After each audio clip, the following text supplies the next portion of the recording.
सोचिए 2 मैराथन धावक एक लंबी रेस दौड़ रहे हैं। सड़क बिल्कुल सपाट है। ठीक है। एक धावक काफी भारी भरकम है, बहुत अनुभवी है और दशकों से इस ट्रैक का चैंपियन रहा है। राइट। और जो दूसरा धावक है वो थोड़ा छर्रारा है, बहुत तेज है और अपनी एनर्जी का इस्तेमाल इतनी सटीकता से करता है कि मतलब हर कदम एकदम नपा तोला होता है। बिल्कुल, एक टिपिकल अंडरडॉग की तरह। हाँ, दोनों बहुत शानदार दौड़ रहे हैं, लेकिन तभी अचानक उनके सामने एक बहुत ही खड़ी और खतरनाक पहाड़ी आ जाती है। जो कि हमारा ईवी ट्रांजिशन है। एग्जैक्टली। तो अब इस नई चढ़ाई को कौन बेहतर तरीके से पार कर पाएगा, वो भारी भरकम चैंपियन या वो फुर्तीला धावक? ये आज के समय का सबसे बड़ा सवाल है। और आज के इस विस्तृत चर्चा में हम भारत के बैटरी सेक्टर के इन्हीं 2 दिग्गजों एक्साइट इंडस्ट्रीज और अमारा राजा के बीच चल रही इसी रेस को डिकोड कर रहे हैं। बिल्कुल, और इसके लिए हमने काफी सारा डेटा खंगाला है। हाँ, हमने वित्तीय रिपोर्ट्स, क्रिसिल की रेटिंग्स, मुनाफा सूत्रा के स्टॉक फोरकास्ट और ईटी ऑटो से लेकर पीपल मैटर्स तक के ताज़ा आंकड़ों का गहराई से विश्लेषण किया है। और हमारा मिशन सिर्फ ये देखना नहीं है कि कौन सी कंपनी बड़ी है, राइट, बल्कि हमें ये समझना है कि ऑपरेशनल एफिशिएंसी और कैपिटल एलोकेशन के मामले में कौन बेहतर है, राइट, कौन अपने आज के मुनाफे का इस्तेमाल करके अपना कल खरीद रहा है। तो चलिए इसे थोड़ा विस्तार से समझते हैं। बाजार में एक आम धारणा है कि पुरानी लेड एसिड बैटरी का दौर अब खत्म हो रहा है। लोगों को लगता है कि बस अब लिथियम आयन का ही जमाना है। हाँ, लेकिन आंकड़े कुछ और ही कहानी बयां कर रहे हैं। देखिए, अगर हम इसे बड़े परिदृश्य से जोड़कर देखें, तो वो सपाट सड़क जिस पर ये दोनों कंपनियां दौड़ रही हैं, वो दरअसल पारंपरिक लेड एसिड बैटरी का ही बाजार है। राइट। जब हर तरफ सिर्फ इलेक्ट्रिक व्हीकल्स और लिथियम आयन की चर्चा हो रही है, तो ऐसा लग सकता है कि लेड एसिड तकनीक तो बीते कल की बात हो गई है। बिल्कुल, किसी को भी यही लगेगा। लेकिन क्रिसिल रेटिंग्स की रिपोर्ट एक बहुत ही अलग तस्वीर पेश करती है। आपको पता है, वित्तीय वर्ष 2025 में घरेलू लेड एसिड बैटरी उद्योग 10 से 11% की दर से बढ़ने का अनुमान है। वेट, सच में 10 से 11%? हाँ, और ये वृद्धि सिर्फ कारों के बोनेट के नीचे लगने वाली बैटरियों से नहीं आ रही है। इसका एक बहुत बड़ा कारण है हमारा बुनियादी ढांचा। अच्छा, जैसे कि टेलीकॉम सेक्टर? एग्जैक्टली। देश भर में 5G नेटवर्क का विस्तार हो रहा है। हर टेलीकॉम टावर को एक बहुत ही रिलायबल पावर बैकअप की जरूरत होती है। और नए डेटा सेंटर्स भी तो खुल रहे हैं जिन्हें 24 घंटे बिजली चाहिए। बिल्कुल, और इसके साथ ही रेलवे का इलेक्ट्रिफिकेशन भी तेजी से हो रहा है। इन सभी जगहों पर आज भी लेड एसिड बैटरियां ही सबसे किफायती और भरोसेमंद विकल्प हैं। राइट, और यहीं पर एक्साइट की 75 साल से ज्यादा पुरानी विरासत काम आती है। सही कहा। अगर हम नंबर्स देखें तो एक्साइट का मार्केट कैप लगभग 32,500 करोड़ रुपए है और इनकी सालाना सेल्स 17,075 करोड़ रुपए के आसपास है, जो कि बहुत बड़ा स्केल है। हाँ, और पिछले 3 सालों में इनकी सेल्स में 17% की कंपाउंडेड ग्रोथ देखी गई है। और दूसरी तरफ बाजार का दूसरा सबसे बड़ा खिलाड़ी अमारा राजा है, जिनका मार्केट कैप 19,000 करोड़ रुपए और सेल्स 12,228 करोड़ रुपए हैं। इनकी 3 साल की ग्रोथ 16% है। राइट। लेकिन मुझे यहाँ एक बात समझ नहीं आती। क्या? जब दुनिया इतनी तेजी से नई ईवी तकनीक की तरफ भाग रही है, तब अमारा राजा का 96% और एक्साइट का 90 से 95% रेवेन्यू आज भी इसी पुरानी लेड एसिड तकनीक से आ रहा है। क्या ये किसी पुराने हाईवे पर एक नया टोल बूथ खोलने जैसा नहीं है, जब सबको पता है कि आगे चलकर सारा ट्रैफिक एक नए एक्सप्रेसवे पर शिफ्ट होने वाला है? देखिए, ये टोल बूथ वाली एनालॉजी दरअसल बहुत सटीक है, लेकिन इसमें एक छोटा सा पेच है। वो क्या? ये कोई साधारण टोल बूथ नहीं है। ये एक ऐसा टोल बूथ है जिससे होकर आज के समय का पूरा टेलीकॉम और ऑटोमोटिव ट्रैफिक गुजर रहा है। ओह, मतलब बहुत सारा कैश। बिल्कुल, ये दोनों कंपनियों के लिए किसी खजाने या कैश काउ से कम नहीं है। भारी मात्रा में कैश फ्लो जनरेट करने वाला ये बिजनेस ही वो इंजन है जो भविष्य की लिथियम आयन गीगा फैक्ट्रीज को फंड करेगा। अच्छा, तो ये पुराना प्रॉफिट नई तकनीक में लग रहा है। हाँ, बिना इस पुराने बिजनेस के मुनाफे के कोई भी कंपनी नए ईवी ट्रांजिशन के लिए जरूरी अरबों रुपए का निवेश कर ही नहीं पाएगी। ये पुरानी तकनीक उनके लिए कल की नई तकनीक का टिकट है। यानी आज का टोल बूथ कल के हाइपरलूप का खर्च उठा रहा है। एग्जैक्टली। लेकिन जब हम इस मुनाफे की क्वालिटी को करीब से देखते हैं तो कहानी में एक बहुत दिलचस्प मोड़ आता है। राइट। अमारा राजा के फाइनेंशियल्स? हाँ, अमारा राजा की सेल्स एक्साइड के मुकाबले लगभग 5,000 करोड़ रुपए कम है। इसके बावजूद प्रॉफिट आफ्टर टैक्स यानी शुद्ध मुनाफे के मामले में अमारा राजा 948 करोड़ रुपए कमा रहा है, जबकि एक्साइड सिर्फ 793 करोड़ रुपए पर है। अमारा राजा को ऑपरेटिंग प्रॉफिट मार्जिन 14% है, जबकि एक्साइड का 11% है। तो अमारा राजा छोटे आकार के बावजूद इतना ज्यादा मुनाफा कैसे निकाल रहा है? इसका सीधा जवाब उनकी ऑपरेशनल एफिशिएंसी में छुपा है। एफिशिएंसी? हाँ, अमारा राजा की कैपिटल एलोकेशन और फैक्ट्री लेवल की जो एफिशिएंसी है वो कहीं ज्यादा चुस्त है। इसे हम रिटर्न ऑन कैपिटल एम्प्लॉयड यानी ROCE के जरिए बेहतर समझ सकते हैं। ओके, तो ROCE के नंबर्स क्या कहते हैं? अमारा राजा का ROCE 18.7% है, जबकि एक्साइड सिर्फ 10.2% पर है। वेट, ये तो काफी बड़ा अंतर है। बहुत बड़ा। इसका मतलब है कि अमारा राजा के बिजनेस का आंतरिक इंजन अपनी पूंजी पर कहीं ज्यादा तेजी से रिटर्न जनरेट कर रहा है। इसी तरह रिटर्न ऑन इक्विटी या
मेक इन इंडिया नीतियों का लाभ उठाने के लिए एक्साइड इतनी तेजी से आगे बढ़ रहा है। हाँ, उनकी नई गीगा फैक्ट्री। बिल्कुल, उन्होंने अपनी subsidiary Exide energy solutions limited या EESL के माध्यम से बेंगलोर में 12 गीगावाट आवर की लिथियम आयन गीगा फैक्ट्री स्थापित करने का फैसला किया है। और इसके लिए उन्होंने ग्लोबल बैटरी फर्म SVOLT के साथ एक अहम साझेदारी भी की है।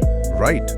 और ये SVOLT के साथ साझेदारी सिर्फ एक नाम के लिए नहीं है ना, क्योंकि लिथियम आयन की दुनिया में आप सिर्फ ईंट गारे से फैक्ट्री खड़ी करके बैटरी नहीं बना सकते। बिल्कुल नहीं, आपको सेल केमिस्ट्री का फॉर्मूला चाहिए होता है। हाँ, यानी वो रेसिपी जिसमें चीनियों को महारत हासिल है। इस साझेदारी के जरिए एक्साइड दरअसल वो तकनीक और फॉर्मूला सीधे हासिल कर रहा है। नेतृत्व में भी बड़ा फेरबदल हुआ है। हाँ, मैंने पीपल मैटर्स की रिपोर्ट में पढ़ा था। मंदार वी देव के इस्तीफे के बाद प्रवीण रामचंद्र सराफ को EESL का नया MD और CEO बनाया गया है। राइट। एक अरबों रुपए की परियोजना के बीच में ऐसा बदलाव क्या संकेत देता है? देखिए, प्रवीण सराफ की नियुक्ति इस बात का साफ संकेत है कि एक्साइड अब सिर्फ कागजी प्लानिंग के दौर से बाहर निकल चुका है। मतलब अब एग्जीक्यूशन का समय है। एग्जैक्टली।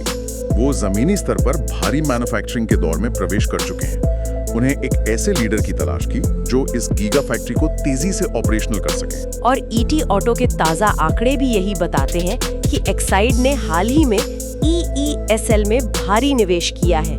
पहले 180 करोड़ रुपए और फिर 450 करोड़ रुपए का इक्विटी निवेश।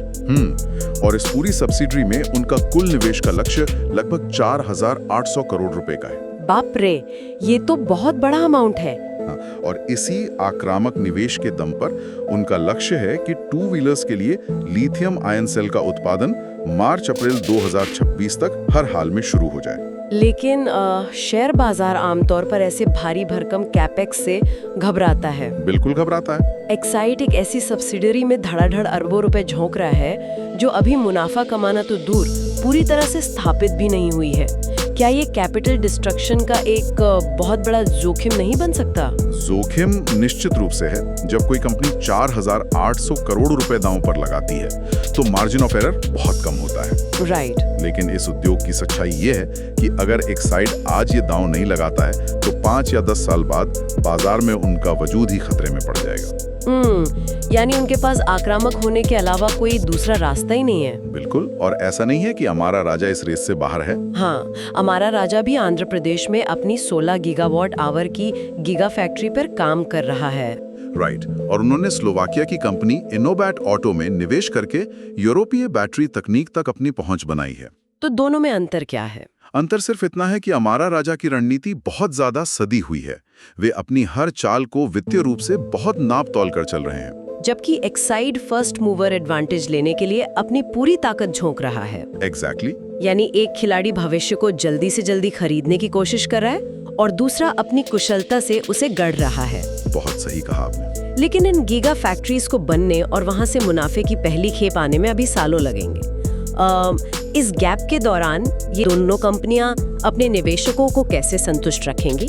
इसके लिए हमें उनकी एक्सपोर्ट्स यानी निर्यात की रणनीति पर ध्यान देना होगा। हाँ, अपस्टॉक्स की रिपोर्ट के मुताबिक एक्साइड के MD और CEO अविक कुमार रॉय ने निर्यात के मोर्चे पर बहुत आक्रामक लक्ष्य रखे हैं। राइट। अमेरिका के साथ ट्रेड डील के फायदों, हमारे यूरोप में की गई कुछ एक्सक्लूसिव पार्टनरशिप्स के बल पर एक्साइड का लक्ष्य अगले वित्तीय वर्ष तक एक्सपोर्ट से 400 से 500 करोड़ रुपए की अतिरिक्त कमाई करने का है। देखिए, ये एक बहुत ही स्मार्ट रिकवरी रणनीति है। वो कैसे? भू राजनीतिक तनावों और सप्लाई चेन के मुद्दों के कारण बीच में निर्यात में जो सुस्ती आई थी, उसे कवर करने के लिए ये एक सीधा रास्ता है। जब घरेलू बाजार में EV ट्रांजिशन की रफ्तार धीमी या अनिश्चित हो, तो ग्लोबल बाजारों में लेड एसिड और इंडस्ट्रियल बैटरियों को बेचकर रेवेन्यू के नए रास्ते खोले जा सकते हैं। और उनके दीर्घकालीन वित्तीय लक्ष्य तो और भी हैरान करने वाले हैं। एक्साइड का लक्ष्य अगले 3 सालों में 20,000 करोड़ रुपए और 2030 तक 25,000 करोड़ रुपए का रेवेन्यू हासिल करना है। राइट। लेकिन सबसे दिलचस्प बात यह है कि 4,800 करोड़ रुपए के भारी कैपेक्स के बावजूद मैनेजमेंट का दावा है कि वे वित्तीय वर्ष 2027 तक पूरी तरह से कर्ज मुक्त रहेंगे, मतलब डेट फ्री। ये सुनने में अजीब लगता है ना? हाँ, कोई भी कंपनी इतना बड़ा निवेश करते हुए भी कर्ज से कैसे बच सकती है? यहीं पर वापस हमारी टोल बूथ वाली एनालॉजी काम आती है। ओह, लेड एसिड का cash flow. Exactly. Lead acid business से आने वाला कैश फ्लो इतना मजबूत और स्थिर है कि वे अपने नए कारखानों की ईंटें इसी पुराने मुनाफे से खरीद रहे हैं, न कि बैंकों से भारी कर्ज लेकर। वाओ। और इसी दोहरी रणनीति यानी पुराने बिजनेस से भरपूर कैश निकालना और नए बिजनेस में बिना कर्ज के निवेश करना, इसी के कारण बाजार उन्हें प्रीमियम दे रहा है। राइट। मुनाफा सूत्रा के डेटा के अनुसार एक्साइड का शेयर जो फिलहाल 399 के स्तर के आसपास ट्रेड कर रहा है, उसका शॉर्ट टर्म टारगेट 426 बताया गया है। और लंबी अवधि के नजरिए से देखें तो लॉन्ग टर्म टारगेट 488.90 तक जा सकता है। बाजार को ये वित्तीय संतुलन साफ दिखाई दे रहा है। बिल्कुल। इन सभी वित्तीय आंकड़ों, गीगा फैक्ट्रीज और शेयर बाजार के शोर के बीच एक और अहम पहलू है जो किसी भी आधुनिक कंपनी के मूल्यांकन को सीधे प्रभावित करता है। आप ESG की बात कर रही हैं, पर्यावरण, सामाजिक और शासन। हाँ, सस्टेनेबिलिटी। एक्साइड की ESG रिपोर्ट में कुछ बहुत ही दिलचस्प खुलासे हुए हैं। कंपनी का लक्ष्य 2035 तक पूरी तरह से वाटर न्यूट्रल बनने का है। राइट। इसके अलावा गवर्नेंस के मोर्चे पर उनके बोर्ड में 12.5% महिला निदेशक हैं। लेकिन जो बात सबसे ज्यादा ध्यान खींचती है वो ये है कि एक्साइड अपनी लेड की कुल जरूरत का 75% हिस्सा आज रिसाइकिल की गई पुरानी बैटरियों से पूरा कर रहा है। देखिए, ये 75% रिसाइकिल्ड लेड का आंकड़ा सिर्फ पर्यावरण के प्रति जिम्मेदारी दिखाने के लिए कोई PR स्टंट नहीं है। अच्छा, तो इसके पीछे क्या रणनीति है? वित्तीय दृष्टिकोण से इसे सप्लाई चेन डी-रिस्किंग कहा जाता है। थोड़ा विस्तार से बताएंगे? इसे इस तरह समझिए, लेड एक वैश्विक कमोडिटी है जिसकी कीमतें अंतरराष्ट्रीय बाजारों में तेजी से ऊपर नीचे होती रहती हैं। हाँ, कमोडिटी साइकिल्स। बिल्कुल। अगर कोई कंपनी पूरी तरह से नए लेड के आयात या खनन पर निर्भर है तो वैश्विक कीमतों में उछाल आते ही उसके प्रॉफिट मार्जिन धराशायी हो जाएंगे। राइट। लेकिन जब आप अपना 75% कच्चा माल पुरानी बैटरियों को पिघलाकर निकाल रहे हैं तो आप एक तरह का क्लोज लूप सिस्टम बना लेते हैं। ओह, ये सिस्टम कंपनी को अंतर्राष्ट्रीय कमोडिटी के झटकों से एक ढाल की तरह सुरक्षित रखता है। एग्जैक्टली। सस्टेनेबिलिटी आज के समय में सिर्फ पर्यावरण बचाने के बारे में नहीं है, ये अपनी बैलेंस शीट को बाहरी झटकों से बचाने का एक बहुत कारगर हथियार है। इस विस्तृत चर्चा को अगर समेटा जाए तो हमारे सामने दो बहुत ही अलग और स्पष्ट रणनीतियां हैं। बिल्कुल। एक्साइड एक ऐसा दिग्गज है जिसके पास 75 सालों की विरासत है, जो बाजार का बेताज बादशाह है। वो अपने इस ताज को बचाने के लिए आक्रामक रूप से अर्ली मूवर रणनीति पर चल रहा है। प्रवीण सराफ के नए नेतृत्व में वो अपनी लिथियम सब्सिडरी में अरबों रुपए निवेश कर रहा है और शेयर बाजार इस साहसिक विजन के लिए उन्हें प्रीमियम PE के रूप में पुरस्कृत कर रहा है। राइट। और अमारा राजा, दूसरी ओर अमारा राजा एक बेहद फाइनेंशियली स्मार्ट और चुस्त प्रतियोगी हैं। वे हर एक रुपए से अधिकतम मुनाफा निचोड़ रहे हैं। हाँ, उनके ROC और एसेट टर्नओवर के आंकड़े बताते हैं कि उनका आंतरिक सिस्टम कितना एफिशिएंट है। बिल्कुल। एक आकर्षक और कम PE वैल्यूएशन के साथ वे लिथियम आयन की रेस में भी पूरे दमखम के साथ बने हुए हैं, लेकिन उनका रास्ता अधिक सधा हुआ है। इस पूरी परिस्थिति को देखते हुए ये कहना गलत नहीं होगा कि एक खिलाड़ी अपना भविष्य बड़ी कीमत चुकाकर खरीद रहा है, जबकि दूसरा उसे अपनी ऑपरेशनल कुशलता के दम पर धीरे धीरे गढ़ रहा है। ये एक बहुत ही सटीक निष्कर्ष है, लेकिन इस पूरी कहानी में एक सवाल है जो अभी भी अनुत्तरित है, और ये एक ऐसा सवाल है जिस पर हम सबको गहराई से विचार करना चाहिए। कौन सा सवाल?